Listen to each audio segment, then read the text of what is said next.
Son nom, c'était John Wesley. John Wesley a rassemblé 5 jeunes hommes. Il les a appelés le Club de la Sainteté. Lui-même, avec George Whitefield et John Fletcher, ils étaient 5 au total. Ils ont dit qu'ils vont prier tous les mercredis et tous les vendredis, et tout cela en jeûnant. Donc une intercession jeûnante. Ajouté à ce jeûne de 6h à 18h, tout le monde devait se réveiller de 4h à 7h pour donner 3 heures de temps à Dieu. Jusqu'à ce que tu portes la puissance de Dieu comme un manteau. Jusqu'à ce que tu portes Dieu, tu transportes Dieu. Jusqu'à ce que Dieu puisse reposer sur toi.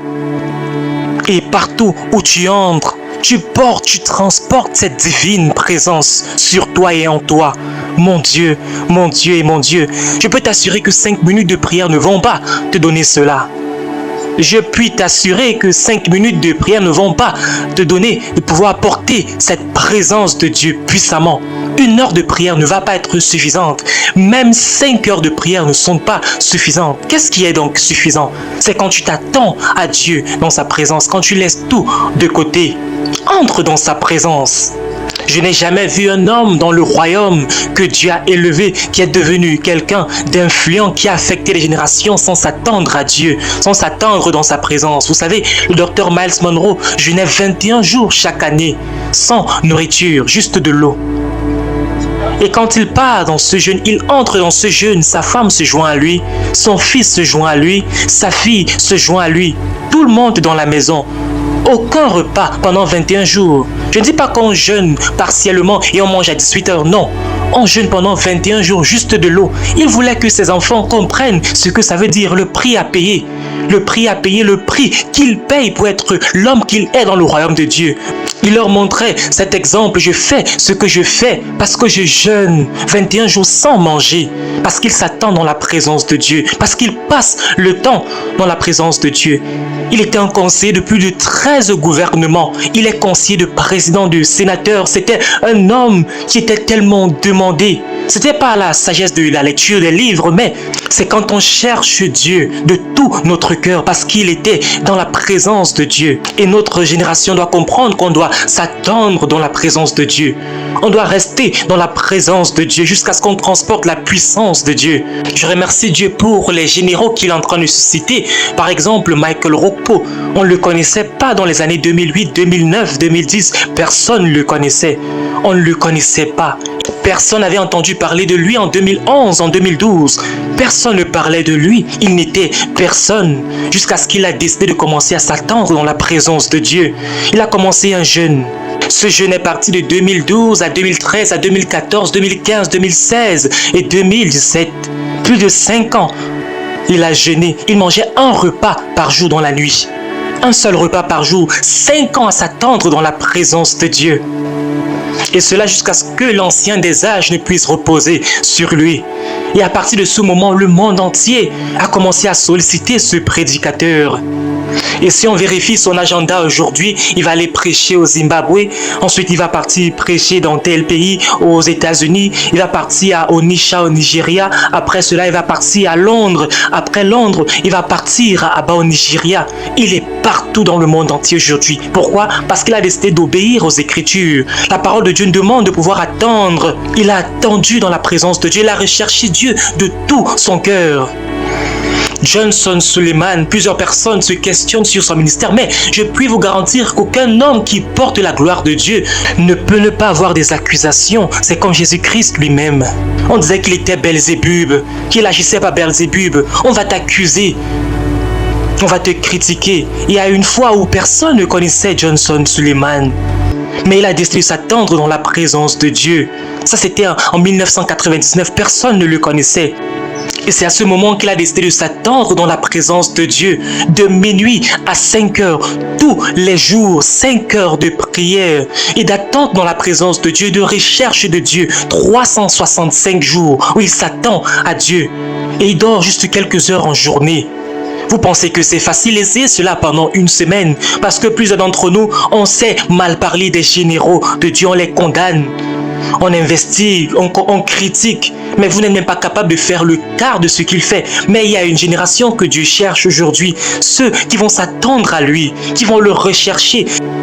Après 1 an, il n'a pas trouvé ce qu'il recherchait et donc la deuxième année, il a décidé de pouvoir continuer davantage. Il a ajouté le jeûne et pendant 1 an, il mangeait un seul repas par jour. Et cela ajouté aux nuits de prière. Et il ne pouvait toujours pas obtenir ce qu'il recherchait. Et donc la troisième année, il a persévéré. 1 an de nuits de prière, 1 an de jeûne. Il mangeait une seule fois par jour et il lisait 32 chapitres de la Bible tous les jours pendant 1 an. Et c'est ce qui a apporté la grâce de Dieu sur sa vie. Quand il entre dans une congrégation et que les personnes se renversent sous la présence de Dieu, c'est parce qu'il s'est attendu dans la présence de Dieu. C'est comme l'église primitive, ils étaient en train de prier attendant le Saint-Esprit. Ils ne connaissaient pas quand la prière allait s'arrêter. La Pentecôte était beaucoup plus qu'un événement. 120 hommes et femmes en train de bombarder le ciel, constamment en train de prier, prier, prier. Ils ne connaissaient pas ce qui allait se passer, quand cela allait se passer. Mais le 10e jour, cela s'est produit. Les cieux se sont ouverts et la gloire est descendue. Les langues de feu sont descendues sur eux parce qu'ils se sont attendus dans la présence de Dieu. Ils étaient prêts à attendre longtemps. Ils sont sortis de là. Et en un message, 3000 âmes ont été converties. Ils sont partis à la porte du temple appelé la Belle. Et ce monsieur qui n'avait pas marché depuis 40 ans a marché. Et des millions ont été ajoutés à l'église. Et c'est comme ça que la nouvelle devenait virale. Et tout le monde venait de partout dans le monde entier. Ils n'imposaient pas les mains aux malades. Ils ne priaient pas. Leur ombre guérissait les malades, chassait les démons.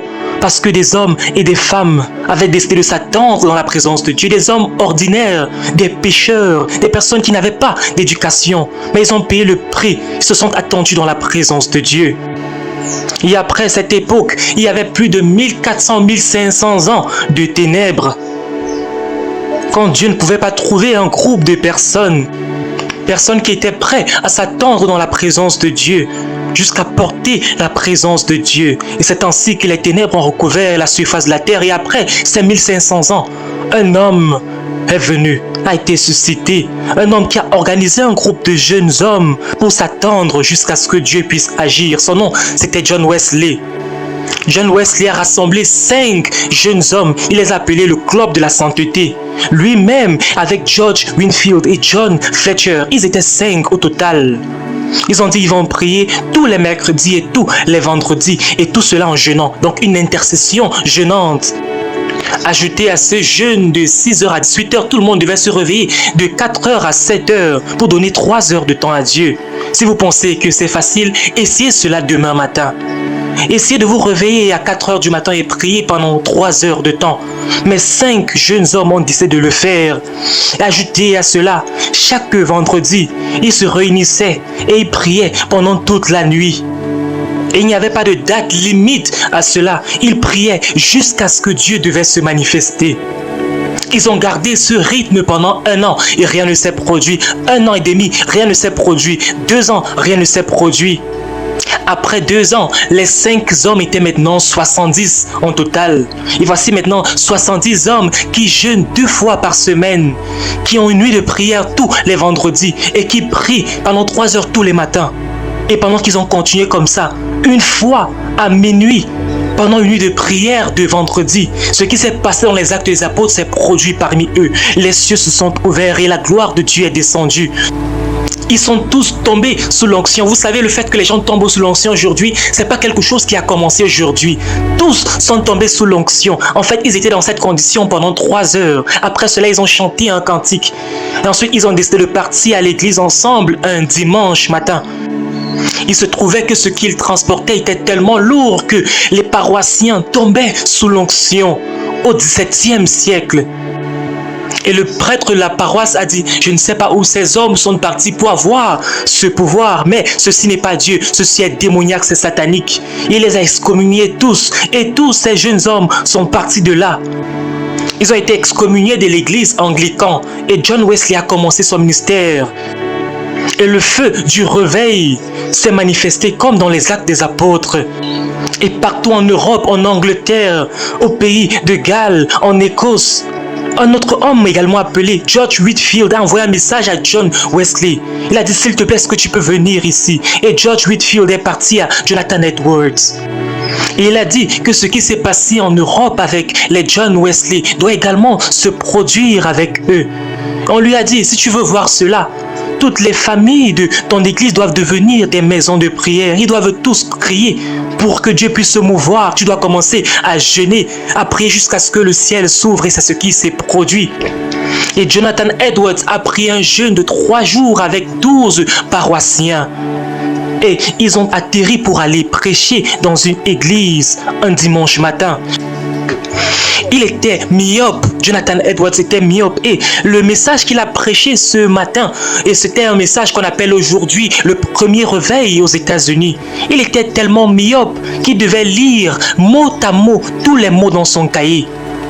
Il lisait chaque mot, et si je sais ça aujourd'hui, vous allez dormir. C'était pas très intéressant, mais la puissance de Dieu a frappé cette église et tout le monde était en train de crier à Dieu. Des personnes tenaient les piliers de l'église parce qu'ils se voyaient en train de partir en enfer. Le culte de dimanche matin a continué toute la nuit. Les gens étaient en train de pleurer, personne n'est parti. En fait, le fait que la présence de Dieu était tellement abondante, cela s'est répandu dans la communauté et des gens pleuraient partout dans la communauté. Ils pleuraient à Dieu. Et ce mouvement de Dieu a continué dans la prochaine communauté, jusqu'à ce que toute l'Amérique a été baptisé et plusieurs personnes se sont repenties à Dieu. C'est ce qu'on appelle le premier grand réveil aux États-Unis, quand Dieu a utilisé un seul homme, John Wesley, pour amener des gens à comprendre que si tu ne voudrais pas l'église comme d'habitude, si tu ne voudrais pas une vie chrétienne normale, tu dois changer cela en t'attendant dans la présence de Dieu. Et toute l'Angleterre, l'Écosse, les États-Unis, toutes les églises dans ces pays ont triplé d'effectifs. Et après John Wesley, c'est comme s'il n'y avait personne d'autre. Aucun groupe de personnes qui ont décidé de s'attendre à Dieu. Parce que vous savez, attendre jusqu'à ce que Dieu agisse, c'est très difficile. Et ce qui est encore le plus difficile, c'est de rassembler un groupe de personnes pour pouvoir s'attendre jusqu'à ce que Dieu agisse. Et donc, il n'y avait plus de mouvement de Dieu sur la terre pendant au moins 150 ans. Jusqu'à ce qu'un autre homme appelé Evan Roberts, qui a jeûné et prié pendant 13 ans. Il a jeûné et prié pendant 13 ans, mais le ciel était fermé. Et après 13 ans de jeûne et de prière sans réponse, le fardeau était tellement lourd sur lui qu'il a commencé à prier 8 heures de temps par jour. Il priait 8 heures de temps par jour pendant 8 mois. Jusqu'à ce que le fardeau était tellement lourd qu'il ne pouvait plus porter cela. Il a rassemblé 22 jeunes hommes. Il a demandé à ces 22 jeunes gens de se joindre à lui pour s'attendre à Dieu, dans la présence de Dieu. Pourquoi? Parce qu'il ressentait qu'il y avait un déluge. Dieu voulait se manifester dans cette nation et pour que cela soit déclenché, on doit s'attendre dans la présence de Dieu. 22 jeunes se sont joints à lui. Chaque nuit, pendant 2 semaines, ils étaient à l'église en train de prier toute la nuit jusqu'au matin. Et immédiatement, la 2e semaine est finie. Ce qui s'est passé pendant la Pentecôte s'est produit. Ce qui s'est passé à l'époque de John Wesley s'est produit dans le pays des Galles et le ciel s'est ouvert et le déluge céleste est tombé sur eux. Mon Dieu, mon Dieu, mon Dieu, mon Dieu. Quand cela s'est produit, quand ce mouvement s'est produit dans cette église dans le pays des Galles, cela s'est répandu dans toute la nation et dans 6 mois seulement, toute la nation a été balayée dans le royaume des cieux. Ne serait-il pas formidable de voir un pays comme le Nigeria, où ton propre pays, tout le monde est converti? Est-ce que c'est possible? Non, ce n'est pas possible. Ça ne peut pas se produire jusqu'à ce qu'il y ait des hommes et des femmes qui vont dire laissons de côté les programmes de l'église. Mettons tout de côté. Laissons nos programmes, allons et prions, entrons dans la présence de Dieu. Le mouvement de Dieu était si lourd dans le pays de Galles que pendant 3 mois, il n'y avait pas de crime. Formidable. Est-ce que cela peut se produire au Nigeria ou dans ton pays? Pendant 3 mois, personne ne s'est plaint auprès de la police. Jusqu'à ce que le directeur de la police, le quartier général, a appelé pour demander, mais comment se fait si vous n'envoyez plus de rapport? Ça fait 3 mois, vous n'envoyez plus de rapport en ce qui concerne les crimes. Qu'est-ce qui se passe? Ils ont dit, ils n'ont pas de rapport à donner. Tout le monde dans le pays est né de nouveau. Tout le monde est sauvé, tout le monde part à l'église. Toutes les boîtes de nuit ont été fermées. Tous les bars se sont fermés, il n'y a pas de crime. Tout va bien, tout a changé. Et le directeur de la police a dit, eh bien, qu'est-ce que les policiers font donc maintenant, comme il n'y a pas de crime? Et le monsieur a dit, les policiers sont soit membres du groupe de prière, soit de la chorale. Ils sont en train de prier. Oh mon Dieu! Oh mon Dieu! Vous savez, Dieu a un grand problème, un problème plus grand que le président Tinubu du Nigeria. Vous connaissez son problème? C'est l'Église. Le problème de Dieu, c'est vous et moi. Il ne peut pas trouver un groupe de personnes qui vont arrêter de courir ça et là, qui vont s'accorder et dire, mettons notre programme de côté. Accordons-nous, allons quelque part, allons presser, allons prier. C'est ce mouvement dans le pays de Galles. Cela s'est répandu aux États-Unis et un homme appelé Frank Battleman, il a dit, si ce réveil s'est produit au pays de Galles et toute une nation a été convertie, on va la voir ici également dans ce pays. Il a commencé à susciter 26 hôtels de prière à Los Angeles où des gens devaient prier jusqu'à ce que la gloire de Dieu descende. Et l'un de ces hôtels de prière était l'hôtel de prière de William Seymour, Lucy Farrow. Ils étaient tous membres de cet hôtel de prière. Et ils ont dit, dans notre hôtel de prière, nous voulons voir ce qui s'est produit pendant la Pentecôte. Nous voulons des personnes qui vont signer pour prier pendant un minimum de 10 jours jusqu'à ce que le ciel s'ouvre. Un minimum de 10 jours. Tu ne rentres pas à la maison. Une fois que tu as signé, tu es d'accord de prier. Tu pries dans cette maison. Et la gloire de Dieu, tu attends la gloire de Dieu. 22 femmes sont inscrites, 9 hommes et 5 jeunes se sont inscrits. Ils étaient dans cette maison. Ils étaient dans la rue Body Bray Street 214. Ils se sont attendus dans la présence de Dieu et ils ont prié et prié et prié. Ils se sont attendus à Dieu 1 jour, 2 jours, 5 jours, 6 jours, 7 jours. Et c'est comme s'ils étaient en train de perdre le temps. Et cela n'a même pas pris 10 jours, le 7e jour seulement, ce qui s'est produit pendant la Pentecôte, ce qui s'est produit pendant les jours de John Wesley, dans le pays de Galles, s'est encore produit. Mais la gloire était plus grande. On appelait cela la gloire Shekinah. Cette gloire a rempli la maison. Et tous ceux qui se sont rassemblés là sont tombés sous l'onction. 5 heures plus tard, pendant qu'ils essayaient de se lever, tous parlaient dans des langues étrangères. L'une d'entre elles parlait 6 langues, Jenny Moore, français, italien, espagnol, allemand, grec et latin. Et puisque le don de langue, tu peux l'exercer n'importe où, partout, n'importe quand. Elle partait souvent en Allemagne pour prêcher en allemand. Tout cela par le Saint-Esprit. Elle n'avait jamais joué également au piano et elle a commencé à jouer au piano par le Saint-Esprit. Un don nouveau du Saint-Esprit est entré en elle parce que ces personnes ont décidé de s'attendre dans la présence de Dieu. Je n'ai jamais vu des personnes qui se démarquent dans le royaume des cieux en priant 1 heure ou 2 heures de temps.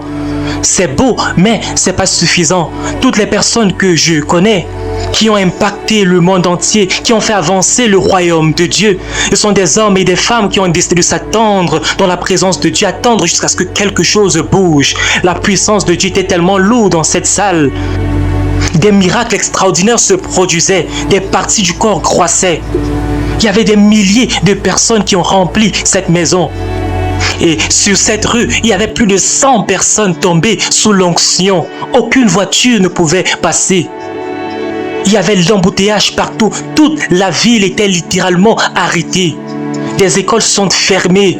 Pourquoi? Parce que 100 personnes se couchent en route sur le goudron, couchées sous l'onction du Saint-Esprit. Des affaires se sont fermées, des écoles se sont fermées, des usines se sont fermées. Toute la ville s'est fermée, aucune activité. Pourquoi? Parce que Dieu est entré dans la ville. Dieu est entré dans la ville. Dieu est entré dans la ville parce que les hommes ont décidé de prier jusqu'à ce que Dieu puisse intervenir. C'est ainsi que le chef de la police est venu et a dit, il faut arrêter tout ceci. Soit tu arrêtes ce programme, soit tu cherches un plus grand auditorium. C'est à ce moment qu'ils sont partis dans la rue Azusa aux États-Unis. C'est à ce moment que Dieu a commencé le grand mouvement de la rue d'Azusa. L'une de ces 22 femmes, appelée la sœur Canet, a prié pour 5000 paralytiques qui ont marché en 2 ans. Je puis vous garantir, moi qui ai été dans le ministère pendant quelques années, pendant 40 ans, j'ai vu quelques paralytiques marcher. J'ai vu 3 paralytiques marcher dans une réunion en Inde. Mais pour une jeune femme, et pour te dire une jeune fille de 17 ans, qui a prié pour 5000 paralytiques en 2 ans. Chers frères, cela ne vient pas en priant pendant 5 minutes. Ça ne vient pas. Quand tu dis d'accord frère, la semaine prochaine on va jeûner pendant 1 jour et on va jeûner pendant 1 jour. Non, ça vient quand tu t'attends.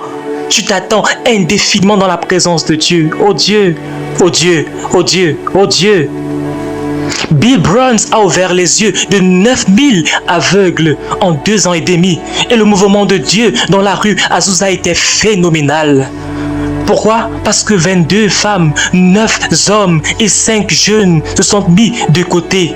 Ils ont dit on va laisser nos programmes, on va laisser nos programmes individuels, mais le ciel également a son programme. On va laisser nos programmes de côté pour permettre au programme de Dieu de pouvoir prendre le centre de notre vie. Et c'est le problème que Dieu a aujourd'hui. Parce qu'après cela, après ce mouvement de 7 ans, la gloire Shekinah est partie de la terre. C'est à ce moment que William Seymour a donné une prophétie. Il a retiré le carton qu'il avait sur sa tête. En fait, il avait un carton sur sa tête. Pourquoi? Parce que la gloire de Dieu sur lui était tellement lourde que s'il retire ce carton, tout le monde devait tomber sous l'onction. Et donc, il devait se couvrir la tête. Et après 7 ans, il a retiré ce carton.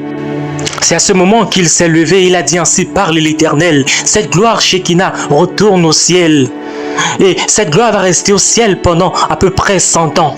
Jusqu'à ce que Dieu trouve un groupe de personnes qui auront tellement faim et seraient désespérés, qui seront prêts à payer le prix que nous avons payé. Ils seront prêts à s'attendre dans la présence de Dieu jusqu'à ce que cette gloire revienne et cette gloire va revenir encore. Et cela sera plus grande que la première et cela ne va pas se produire dans un seul lieu. Et cela va coïncider avec la deuxième venue de Christ. Cette même prophétie donnée par William Seymour, ce même jour, un autre homme du nom de Charles Parra, dans une autre ville aux États-Unis, a donné la même prophétie, mot à mot. Et à ce même moment, une autre voix influente, c'était les voix les plus influentes aux États-Unis, une autre femme, Maria Wood, a donné la même prophétie. Ces 3 personnes ont prophétisé que rien ne va se produire dans l'Église pendant les 100 prochaines années, jusqu'à ce que Dieu trouve des personnes, un peuple qui ont si faim et sont désespérés pour voir la gloire de Dieu encore une autre fois, et ils vont payer le prix. Et depuis ce moment, il n'y a qu'un seul groupe de personnes qui a réussi à ramener la gloire de Dieu sur la terre, et c'était Franklin Hall.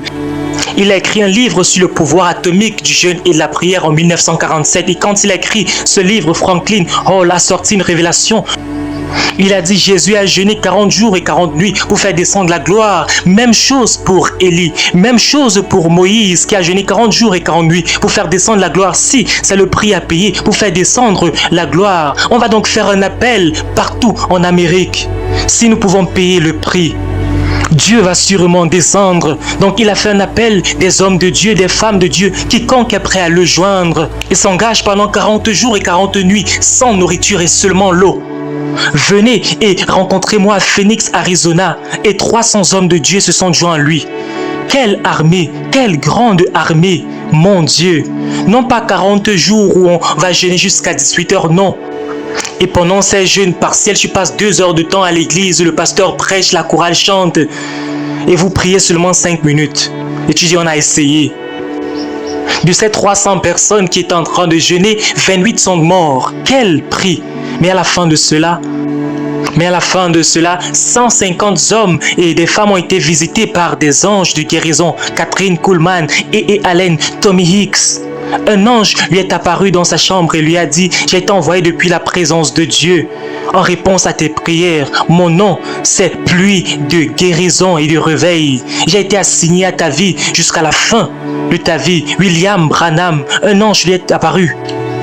Et l'ange a dit à partir d'aujourd'hui, je vais me tenir avec toi et je vais te donner 2 signes. Tu vas connaître le secret des cœurs des hommes et tu vas connaître tout ce qui se cache dans le cœur d'un homme. Juste en te tenant devant eux, tu vas connaître tout en ce qui concerne leur passé, leur présent et leur avenir. Je vais te révéler cela. Je vais te donner la capacité de guérir dans ta main gauche. Et quand tu vas imposer les mains, c'est une beau sort. Ça veut dire que la personne est possédée par un démon. Si c'est le feu que la personne ressent, ça veut dire que c'est une maladie. Tu vas prendre l'autorité et les maladies et les démons vont sortir, vont être chassés. Des personnes comme Kenneth Hagin, V.W. Grant, des hommes puissants, des femmes puissantes ont été suscitées. Pourquoi? Parce que ce sont des personnes qui sont mises à part, parce que Dieu a trouvé un groupe de personnes qui étaient prêts à prier, à s'attendre à lui. Depuis cette époque, Dieu n'a pas trouvé ce genre de groupe de personnes. Ils sont tous morts. Le dernier qui était vivant, c'était Kenneth Hagin. Il faisait partie de cette génération-là. Je vois le ciel se demander, tous les anges se demandent, ils veulent s'agiter, ils veulent opérer, ils veulent entrer en opération et ils cherchent, mais ils n'ont pas trouvé un groupe de personnes qui sont prêts à pouvoir s'engager à prier, mettant de côté leur programme personnel. J'ai lu l'histoire de David Brainerd. Tu peux aller lire son histoire en détail. Il est mort à l'âge de 29 ans. Il était un des premiers missionnaires qui est parti en Inde. Quand il est parti en Inde, il a été dit que quand il est parti là, parce qu'il ne pouvait pas parler leur langue, sa seule dépendance était sur la prière. Il priait dans la forêt profonde toute la journée avec les animaux sauvages. Il donnait toute sa vie à la prière jusqu'à ce qu'il a eu la tuberculose et la pneumonie. Cet homme priait toute la nuit et toute la journée. En fait, son premier programme, c'était un soulard qui était l'interprète. Parce qu'il ne pouvait pas faire confiance au soulard, il a prié toute la journée.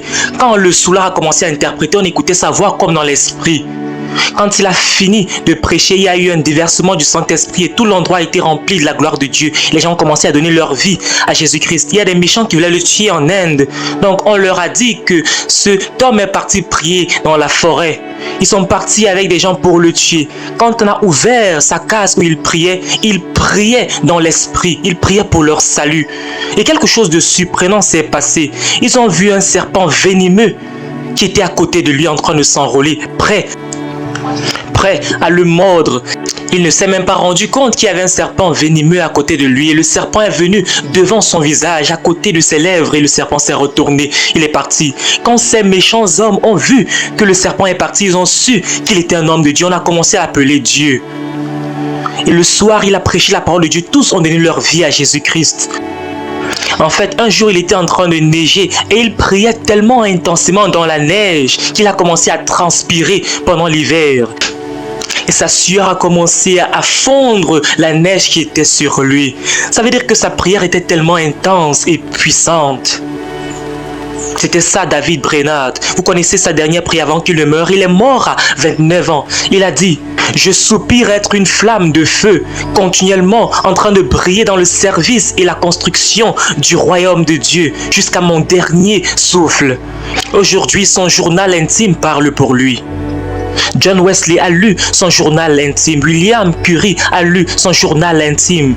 Et il y a un homme qui est parti sur le champ missionnaire à cause de son journal intime. Tout ceci à cause de son zèle pour la prière. Et peut-être je n'aurai pas le temps de parler des frères Monroviens. Ils se sont condamnés à la prière et l'intercession. Ils se sont cachés.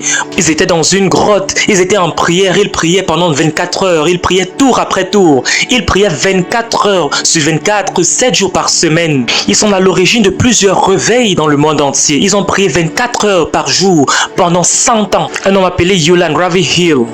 Cet homme priait pendant 14 heures par jour. En fait, il était dit de lui que quand tu as une conversation avec lui, il peut te regarder, t'ignorer et retourner à sa prière sans être désolé. C'est un homme qui disait il faut manger peu, il faut dormir peu et prier plus.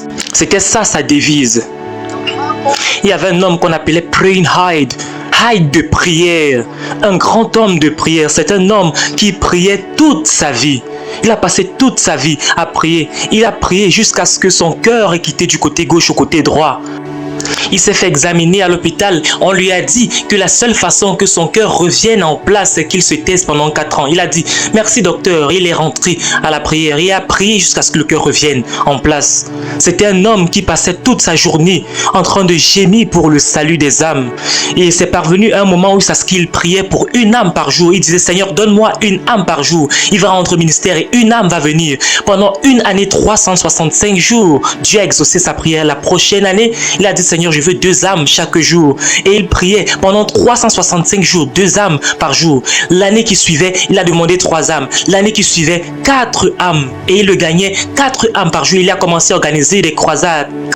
Il est rentré aux États-Unis de l'Inde une fois et un prédicateur l'a invité à son programme, mais il se trouvait que les invités n'étaient pas venus. Il est parti prier et le soir est venu et la gloire de Dieu était tellement remplie dans ce lieu que les gens qui ne connaissaient même pas ne savaient pas pourquoi est-ce qu'ils venaient, parce que la gloire de Dieu attirait ces gens dans ce lieu. Il était tellement rempli de la gloire de Dieu que les gens ont commencé à donner leur vie à Jésus-Christ à cause de la présence du Saint-Esprit. Sa présence a mené des âmes au salut. Par la grâce de Dieu. Pourquoi? À cause de la prière. À cause de la prière. Il y avait une fois dans une de ces réunions en Inde, il a tellement prié jusqu'à ce qu'il a élevé sa voix en train de pleurer. Il a dit, oh Père Céleste, c'est la seule chose qu'il a dite. Et la gloire de Dieu a envahi cet endroit et tout cet endroit est devenu un lieu de réveil. C'était Prain Hyde. Il y avait un grand homme appelé Zacharias Taneframom. C'était un Africain camerounais. Je suis fier de parler de lui. C'était un homme donné à la prière. En fait, il passait 16 heures de temps avec Dieu. C'est un homme qui a dit que si tu es un prédicateur et tu pries pendant 1 heure de temps, tu n'es pas digne de cet appel. 1 heure de prière, c'est pour ta vie personnelle en tant que chrétien. Si tu es marié, c'est 1 heure et demie. Si tu as des enfants, c'est 2 heures de prière. Si tu veux faire l'œuvre de Dieu, c'est au moins 3 heures de prière. C'était ça son critère. Il a dit, si tu es un ministre, tu ne pries pas 8 heures, tu ne peux pas être un pasteur à plein temps. C'était ça son critère. C'était un homme qui priait jusqu'à ce qu'il est devenu comme Christ. Vous savez, il donnait 92% de sa dîme à Dieu. Ses royautés, son revenu, son salaire, il donnait 92,5%. Sa prière était qu'avant qu'il ne meure, il veut donner 99,9% à Dieu de son revenu. C'était un homme qui organisait des retraites de prière, des croisades de prière. Quand on organise des croisades pour le salut, lui, il organisait les croisades de prière de 7 à 40 jours. Également, il organisait des sièges de prière. Des sièges de prière, c'est une prière peut-être pour 24 heures ou 100 heures. De prière sans arrêt. Il priait jusqu'à ce que Jésus-Christ lui est apparu et lui dit que je t'ai promu pour pouvoir atteindre 50 nations. C'est Dieu qui te promeut quand tu pries, bien-aimé. Aujourd'hui, ils sont dans plus de 150 pays. Sa fille s'appelle Ruth. Il était un homme qui était une machine de jeûne. J'ai rencontré sa fille 6 mois plus tôt. On m'a dit que sa fille était quelque part et je suis allé la rencontrer. Cette année, sa fille a jeûné son jeûne de 40 jours pour la 60e fois. 60e fois qu'elle jeûne 40 jours juste de l'eau. Et quand je l'ai rencontrée, la sainteté et l'aura autour d'elle, moi-même je ne pouvais pas parler. Je partais pour semer une semence dans sa vie. Quand j'ai semé cette semence dans sa vie, pour son père qui était décédé, après avoir reçu la semence, elle demandait pardon à Dieu parce que je l'ai surestimé.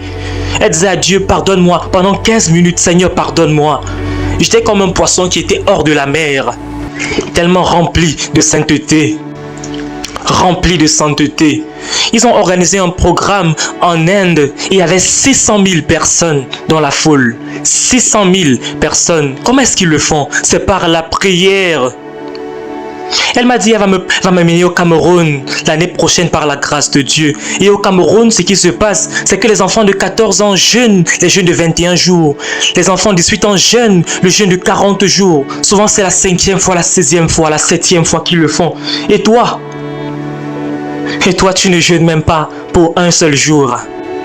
Tu jeûnes de 6h à 14h. Et cela avec beaucoup d'affliction et de peine. Disons au Seigneur, Seigneur, à 13h30, je veux déjà manger. J'ai déjà fatigué. Il y avait un homme qu'on appelait Père Nash, Fada Nash. Il était un des plus grands intercesseurs pour Charles Finney. Cet homme, il était un pasteur d'église. On a voté contre lui parce qu'on croyait qu'il était déjà vieux. Il a développé un problème d'œil, donc il ne pouvait plus prêcher. Il a donné toute sa vie, le reste de sa vie à la prière. Donc il s'est soumis au ministère de Charles Finney, qui était un plus jeune prédicateur que lui. Et ce qui s'est passé, c'est 3 semaines avant que Charles Finney n'entre dans une ville. Lui va partir à ses propres frais dans cette ville. Il a payé pour l'hôtel. Une fois, il n'a même pas pu avoir un hôtel. Il a dormi dans un garage. Il a payé 25 centimes pour dormir là pendant 3 jours. Il est resté là pendant 3 semaines plus tôt, en train de gémir, prier, Seigneur, les âmes. Tout cela en train de préparer la prédication de Charles Finney. Cette femme a dit à Charles Finney, il y a un homme qui est dans mon garage, sur le sol de mon garage depuis plusieurs jours, gardant la même position en train de prier. Viens voir si tout va bien avec lui. Et Charles Finney a dit, cet homme porte un esprit de supplication. Il va gémir dans l'esprit. Est-ce que vous savez que pendant les réunions de Charles Finney, à cause de son intercession, il gagnait 100 000 âmes par jour. 100 000 âmes par jour de prédication. 98% de ces personnes qui avaient reçu le salut de ces 100 000 personnes restaient dans la foi à cause de la puissance de prière de cet homme. Il avait un ami qu'on appelait Abel, qui était également un intercesseur comme lui, qui a appris à gémir et prier. Pourquoi est-ce que je partage ces choses avec toi? Parce que tu dois voir l'histoire de ces hommes pour pouvoir allumer cette flamme en toi. C'est pour cela que je te dis ceci. Il gémissait pendant plusieurs jours et à un certain moment, il ne bougeait même plus.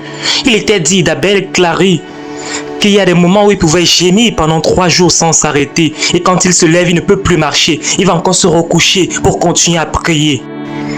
Une fois, il est parti pour un programme et pendant le moment du repas, on lui a demandé de prier pour le repas. Il a regardé à la nourriture, il a dit « Je ne peux pas être ici, je ne peux pas être ici, je ne peux pas être ici. » Et ensuite, il est retourné pour prier. Il a poussé la nourriture et il est parti. Il est entré dans la chambre. Il a commencé à gémir pour les âmes. Seigneur, sauve davantage d'âmes. Et son frère est parti dans la chambre. Il a appelé Charles Finney. Quand Charles Finney est venu, il a commencé à dire, Charles, il faut prier, il faut prier, il faut prier. Charles Finney s'est rendu compte qu'il ne pouvait pas suivre ce rythme. Il est parti manger. Il est mort à l'âge de 37 ans. Vous serez choqués. Ces personnes, on ne les a pas vues devant les foules, mais au ciel.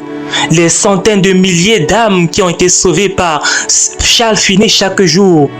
Certaines personnes regardent leur montre et disent que mais l'homme de Dieu a déjà prêché pendant 2 heures de temps. Oui, si tu lis le livre d'Actes des Apôtres, tu vas voir que l'apôtre Paul a prêché jusqu'à ce qu'un homme est tombé d'un bâtiment du 3e étage. Il est mort. Paul l'a ressuscité et a continué à prêcher. Ces personnes auront également leur récompense. Est-ce que vous savez ce qui est étonnant? Ce qui est étonnant, c'est que ces personnes, ces hommes sont des hommes comme vous et moi. Ils étaient tellement occupés comme vous et moi, mais ils se sont donnés à la prière. J'ai lu l'histoire d'un homme appelé E.M. Bounds. C'est un homme de prière. Il priait un minimum de 4 heures par jour. 4 heures minimum s'il n'a pas prié. C'était 4 heures de prière par jour. Il a prié jusqu'à ce que quand il avait 45 ans, son visage était comme le visage d'un homme de 85 ans. Il était un pasteur de l'église méthodiste. Donc si tu es méthodiste, écoute-moi. Il a écrit 11 livres et 2 de ces livres ont été publiés avant sa mort. C'est après sa mort qu'on a publié le reste. Et jusqu'aujourd'hui, mis à part la Bible, ces livres sont des références. Si tu veux comprendre la prière, tu dois lire ces livres. La plupart des livres écrits sur la prière font référence à son livre. Il est un général de la prière. Il s'appelle E.M. Bounds. Un homme appelé John Welch a dit: je dois passer au moins 8 à 10 heures de temps dans la prière avec Dieu. Si ce n'est pas le cas, j'ai eu une mauvaise journée. Il y avait également une femme qu'on appelait Mother Howard. C'était une veuve qui vivait en tant que célibataire. Elle ne s'est plus remariée parce que son mari était décédé. Qu'est-ce que tu fais avec ton célibat? Cette femme priait 7 à 14 heures par jour. Elle se réveillait à 4 heures du matin tous les jours et elle priait de 4 heures à 8 heures. Puis elle rendait visite à certaines personnes après avoir pris son petit déjeuner. Ensuite, elle priait encore 2 heures de temps, de 10 heures à 12 heures. À partir de 14 heures, elle revient prendre son déjeuner. De 14 heures jusqu'au soir, jusqu'à souvent même toute la nuit, elle sera encore en prière. Elle priait pour que les églises du plein évangile puissent envahir toute la ville où elle se trouvait. Et avant sa mort, cela s'est réalisé. avec des églises. C'était ça son but sur la terre. Quel est ton but sur la terre? Étudiants, tous vos amis qui vivent n'importe quel genre de vie, est-ce que vous allez mettre leur nom sur votre livre de prière, cahier de prière, et dire que ton âme n'appartient pas au diable? Je te récupère au nom de Jésus-Christ. Tu ne vas pas être perdu au nom de Jésus-Christ. Est-ce que tu peux dire à Dieu dans la prière que tous les étudiants de ton école, de ta ville, de ton université vont revenir à Dieu, que leur âme appartient à Dieu? Je te commande au nom de Jésus-Christ de revenir. Ton âme appartient à Dieu et non pas au diable. Pendant des mois, pendant des semaines, pendant des années. Et vois combien Dieu peut agir pour transformer leur vie au nom de Jésus-Christ. Seigneur, touche leur vie au nom de Jésus-Christ. Tu peux prier comme ça. Pour prier, Seigneur, délivre-les de l'amour, des plaisirs du monde. Prie pour ta famille, prie pour tes amis, prie pour tes collègues, prie pour tes voisins. Pendant que tu fais cela, tu es en train de transacter dans le domaine de l'esprit. Tu es en train de faire des transactions spirituelles pendant que tu fais ces déclarations et ces prières au nom de Jésus-Christ. La reine d'Angleterre avait dit « Je crains la prière de John Knox puisque toutes les armées d'Europe mises en sang. » Pourquoi? Parce que c'est un homme qui avait dit à Dieu « Seigneur, donne-moi l'Écosse, sinon je meurs. Donne-moi l'Écosse, sinon je meurs. » C'était ça, sa passion. Quand j'ai entendu ce témoignage, j'ai commencé à prier, Seigneur, pendant 7 heures par jour, pendant 3 mois. J'ai dit, Seigneur, donne-moi les armes ou bien je meurs. Le Seigneur m'a regardé, il a dit, meurs. Et j'ai cessé de prier ce sujet de prière. Toi, tu pries pendant 3 mois, tu veux mourir. Non, John Knox a prié pendant 20 ans avant de déclarer, Seigneur, donne-moi les armes ou je meurs. Je n'ai plus jamais prié cette prière. Alléluia. On va parler de David Livingstone. Un missionnaire qui était envoyé en Afrique. Il a prié avant chaque mission, chaque voyage missionnaire. Un de ses serviteurs est allé le rechercher dans la maison. Quand il est parti, il est mort sur ses genoux en prière. Comment est-ce que toi tu vas mourir? Sur la femme d'une autre personne? On parle d'un homme riche qui est mort sur une étudiante. Il était en train de coucher avec une jeune fille. C'est comme ça que lui est mort. Quelle honte! Quelle honte! Ce monsieur s'appelait Prain Pessing. Son nom a été changé en homme de prière. Il avait tellement prié que ses genoux avaient durci. Et cet homme, il avait tellement prié. Il y avait déjà des trous sur ce sol en bois. Parce qu'il avait tellement prié à genoux. Ses genoux avaient formé ces trous sur le sol de sa chambre. Ces personnes ont prié. L'apôtre Joseph Babalola. J'ai lu un rapport sur lui. Il a tellement prié jusqu'à ce que sa sueur est devenue comme une petite mare d'eau à côté de lui. Il a tellement de sueur, il avait tellement transpiré. Et il était à genoux dans cette mare d'eau. D'où est-ce que cette passion vient? Il priait, pouvait prier 4 jours sans s'arrêter. Il jeûnait régulièrement pendant 40 jours. Un jour, quand il rentrait de ce jeûne, on a dit, c'est le temps de prier. Bénis le repas pour nous. Il a étendu sa main pour prier. Il a prié 2 heures, 3 heures, 4 heures, 8 heures, 10 heures, 20 heures, 22 heures, 24 heures, 25 heures, 28 heures, 30 heures, 32 heures. Il était perdu dans la présence de Dieu. Quand il a ouvert ses yeux, c'était déjà le matin. Les gens vaquaient à leurs occupations. Il a changé ses vêtements. Il a dit, mais qu'est-ce qui se passe ici? On a dit, c'est déjà le matin. Vous savez, il priait dans le désert comme Jésus-Christ. Une fois, il a tellement prié dans le désert. Il avait soif. Il était là pendant plusieurs jours. Il est parti à côté d'un rocher. Il a commandé que l'eau puisse sortir de ce rocher. Et l'eau est sortie de ce rocher. Jusqu'aujourd'hui, le rocher est toujours là. Ce rocher est toujours là. L'eau est toujours là. Mis à part Moïse, lui, il a également fait ce miracle par la grâce de Dieu. Un jour, il a béni une rivière. Après avoir béni une rivière, toute personne qui touchait cette rivière, qui buvait de cette eau, était guérie. En quelques jours, la rivière est devenue sèche. Parce qu'on a puisé tellement de cette eau. La puissance des hommes de prière. Tu peux changer ta famille sur tes genoux en prière. Tu peux changer ta situation maritale sur tes genoux. Tu peux changer cette condition. Tu peux changer ta situation, changer ta famille en priant par la prière.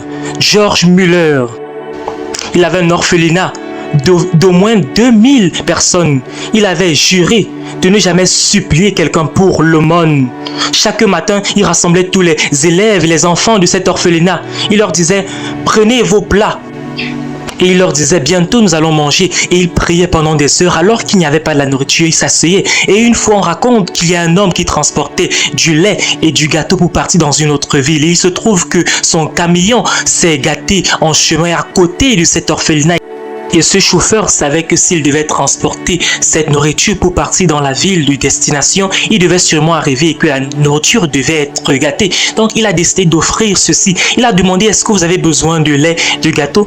Et on lui a répondu, bien sûr, nous sommes 2000 en fait, on a réellement besoin de cela, mais il n'avait jamais supplié. Les calculs révèlent que c'était environ 7,2 millions de livres que Dieu avait pourvus, livres sterling que Dieu avait pourvus. Et nous sommes dans les années 1800. 3 repas quotidiennement. Il n'avait jamais mendié auprès de personne. Et je vous assure, c'est ma prière que je prie quotidiennement. Seigneur, je ne veux plus jamais mendier, je ne veux plus jamais supplier. Le Seigneur, le pourvoyeur, est auprès de vous. Il est prêt à vous exaucer. Je demande tout à Dieu dans la prière. Il y a une fois, je me suis prosterné après avoir prié pendant des heures. Je voulais un peu d'argent. Quand j'ai fini de prier, en 30 secondes, quelqu'un m'a envoyé de l'argent. Et j'ai dit, mais cette chose est réelle. La raison pour laquelle tu ne vois pas ces résultats, c'est parce que ton seul focus est de demander les choses. Ça ne fonctionne pas comme ça. William Seymour lui-même, prédicateur américain, était connecté à une femme appelée Lucy Farrow. Elle est plus tard devenue une femme puissamment utilisée par Dieu. À cette époque, au début des années 1900, à cette époque, on ne croyait plus au parler en langue, au don de l'esprit. On croyait que c'était expiré. On se disait qu'il n'y avait rien comme les 9 dons de l'esprit. Mais il y avait un homme du nom de Charles Parham, un homme blanc, qui a ouvert une école. Il voulait enseigner en ce qui concerne le baptême dans le Saint-Esprit, le parler en langue, la puissance de Dieu, l'onction du Saint-Esprit. Et vous savez, à cette époque, il y avait ce qu'on appelle la loi de Jim Crow. Et c'est ce qui est la fondation de l'apartheid.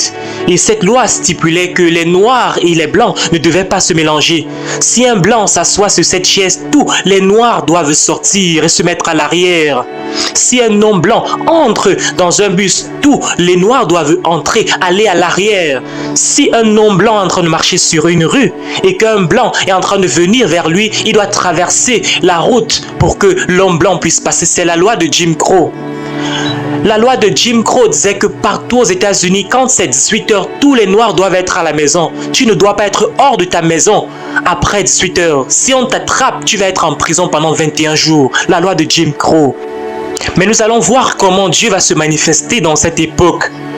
Il y avait également une autre loi qu'on appelle la loi de suffrage qui était contre les femmes. Les femmes ne pouvaient pas prêcher, les femmes ne pouvaient pas voter, les femmes ne pouvaient pas conduire. Il y avait 25 lois contre les femmes, la loi de suffrage.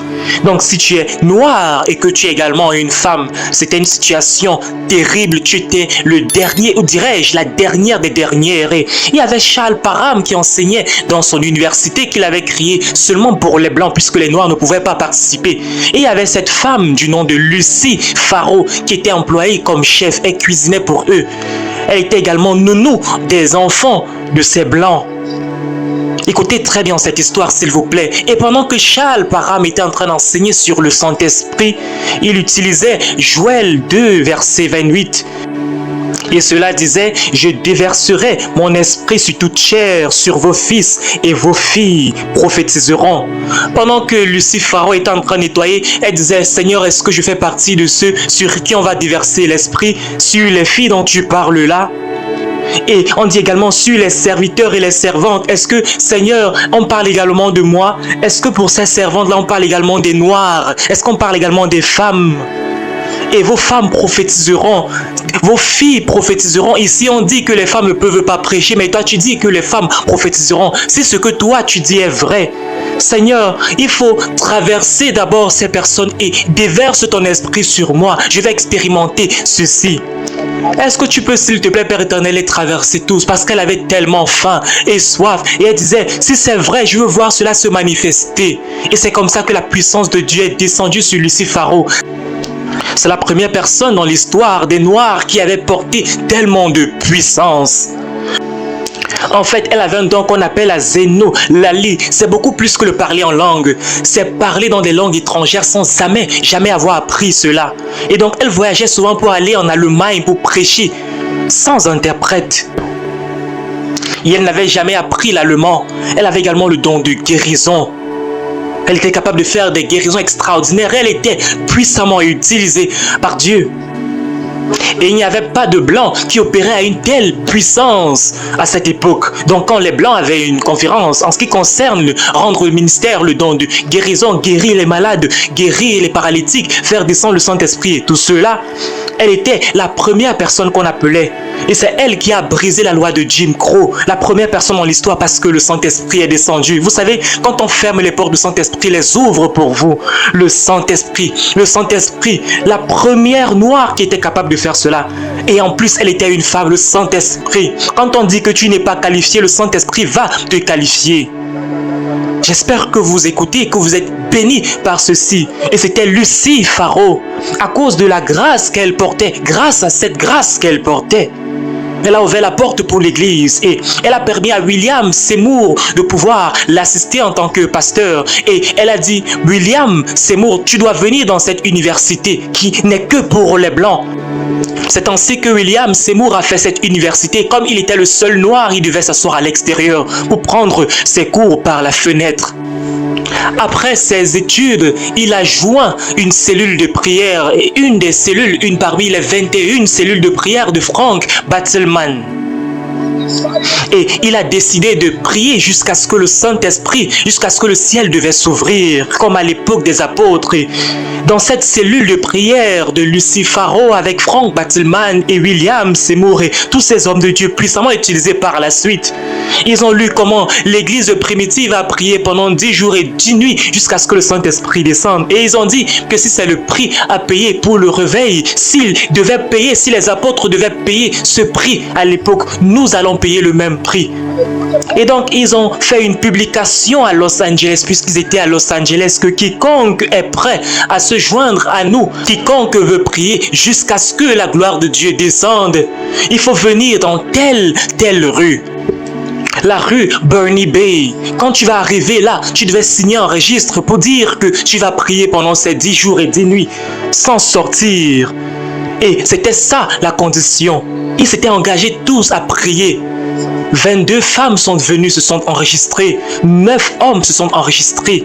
Et 5 jeunes se sont enregistrés. Et ils ont fermé la porte pour prier jusqu'à ce que le Saint-Esprit descende sans arrêt. C'était avec beaucoup de foi. Mesdames et messieurs, ça n'a pas pris 10 jours. Ça n'a même pas pris 8 jours. Non pas 7 jours. Même pas 5 jours. Ça n'a pas pris 4 jours. C'est comme si le Saint-Esprit avait beaucoup plus faim que eux-mêmes.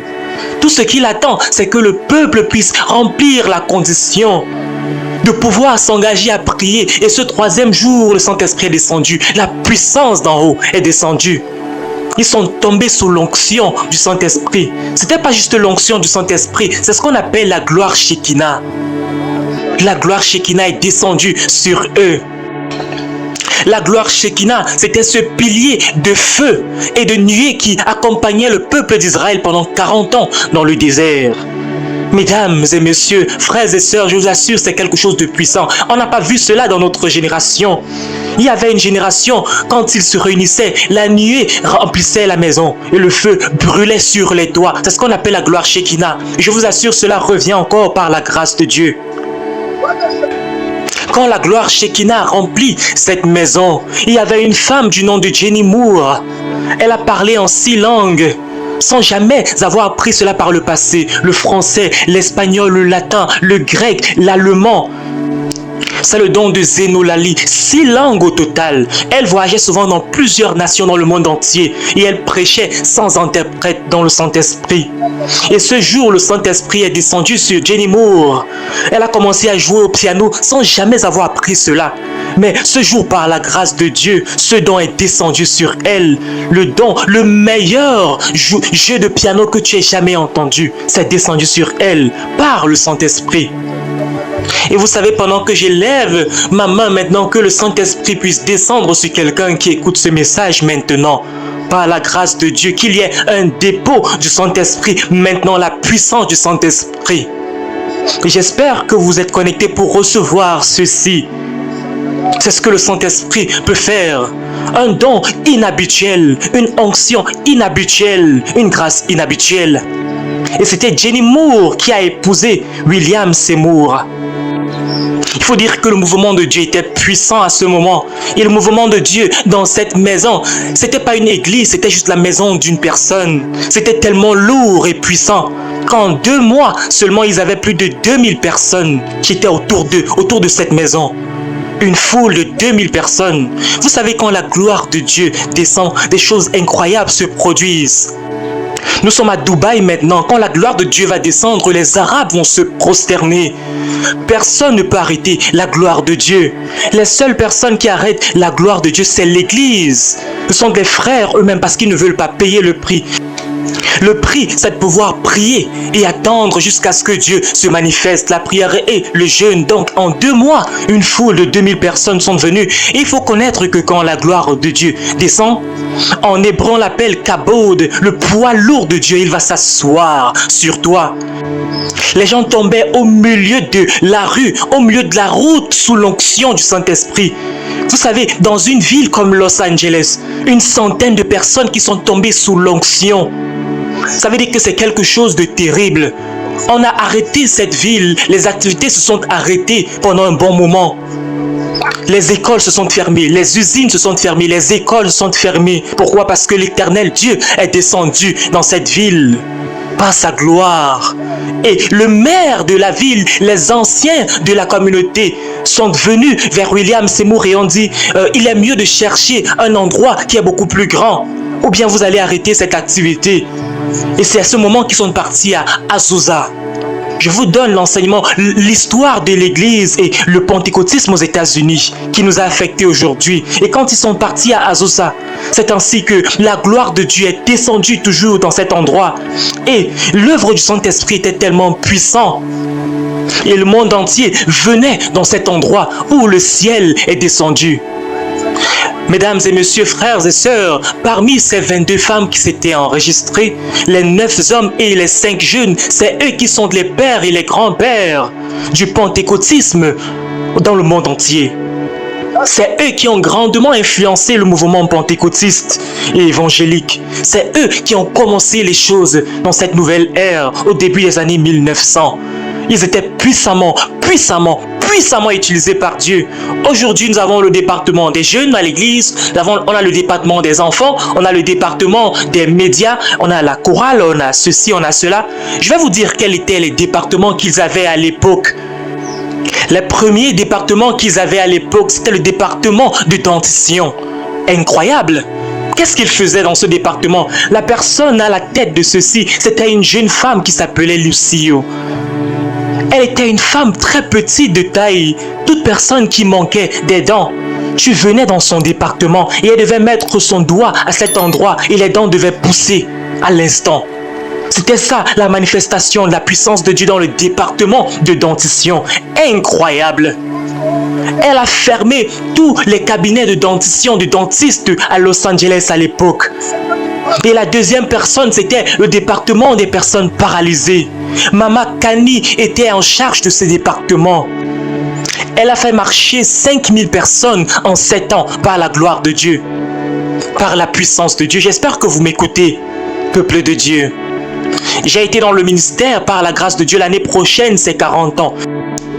Dieu m'a utilisé à guérir 4 paralytiques en 40 ans. 4 personnes. Mais vous imaginez une femme, 5000 personnes en 7 ans. Je vais vous choquer. Elle avait 17 ans quand elle commençait. C'est ce que la puissance de Dieu peut faire.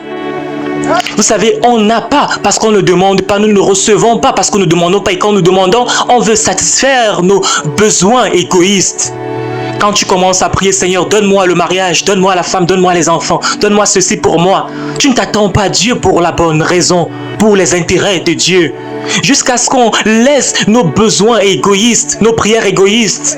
Et on commence à prier des prières tournées vers le royaume. C'est à ce moment qu'on va voir la gloire de Dieu se manifester puissamment dans nos vies. Mama Golden était en charge des concerts. Et elle priait souvent à l'église. Elle venait avec un seau à l'église et elle remplissait le seau avec la chair humaine des cancers. Et elle brûlait cela à l'extérieur. La chair humaine qu'elle retirait. des personnes qui étaient guéries des cancers. Vous savez, cette gloire Shekinah était tellement puissante. C'était dans la maison pendant 7 ans. Cette gloire Shekinah. Des personnes puissamment utilisées par Dieu après s'être attendues dans la présence de Dieu en prière. Laurel Lantroff était une femme très riche. Elle avait 3 villas, mais elle a refusé de vivre dans ces maisons pendant ces 7 ans. Elle a choisi de dormir dans la gloire de Dieu. Pendant 7 ans, elle dormait dans l'église à Azusa, dans la rue Azusa. Et l'atmosphère du ciel est descendue. Vous savez, je vais vous dire quelque chose. Par exemple, si vous partez au ciel maintenant et vous n'avez qu'un seul pied, quand vous entrez au ciel, ce deuxième pied va pousser. Vous allez recevoir un pied. Si vous entrez au ciel maintenant et vous avez une tumeur qui a la taille d'une pastèque, quand vous entrez au ciel, cette tumeur va disparaître. Qu'est-ce qui se passe? Je vous pose la question, quand le ciel descend sur la terre, qu'est-ce qui se passe quand le ciel descend dans un endroit, quand la gloire de Dieu descend? Il y a encore quelques témoignages des choses qui se sont produites quand la gloire de Dieu est descendue. Donc j'ai encore davantage de choses à dire. Quand la gloire de Dieu descend, on ne prie même plus pour les malades. Il suffit que le malade entre dans la présence de Dieu. Les maladies, les démons ne peuvent pas résister dans la présence de Dieu. Que c'est merveilleux, que c'est fantastique, des choses qui se sont manifestées. Il y a encore davantage de choses à parler. Vous savez, Laurel Lantroff, elle a vécu dans cette gloire, elle a dormi dans cette gloire, elle a décidé de vivre dans cet endroit. Elle est devenue une personne vraiment extraordinaire. Elle ne priait pas pour les malades. Elle ne priait pas, elle n'imposait pas les mains. Quand tu es paralytique, elle s'approche simplement de toi et tu vas être guéri à l'instant. Elle ne te touchait pas. Laurel Lantroff.